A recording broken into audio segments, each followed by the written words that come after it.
আসলে দুঃখ করি না, কারণ কি জানো, যে দুঃখে যাদের জীবন গড়া তাদের আবার দুঃখ কি, মানে শুরু থেকে যে নিয়ে আসছি দুঃখ, এখন কি আর সুখের আশা করলে হবে?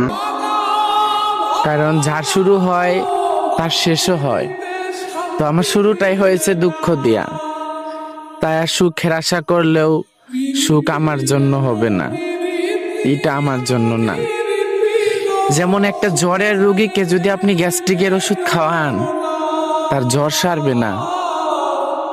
আর একটা গ্যাস্ট্রিকের রোগীকে যদি জ্বরের ওষুধ খাওয়ান, তাহলে তার গ্যাস্ট্রিক সারবে না।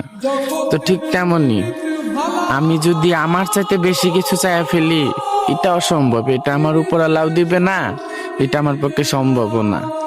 তাই এখন নিজেকে নিজে হার মানিয়ে নিয়েছি, যা আছে কপালে।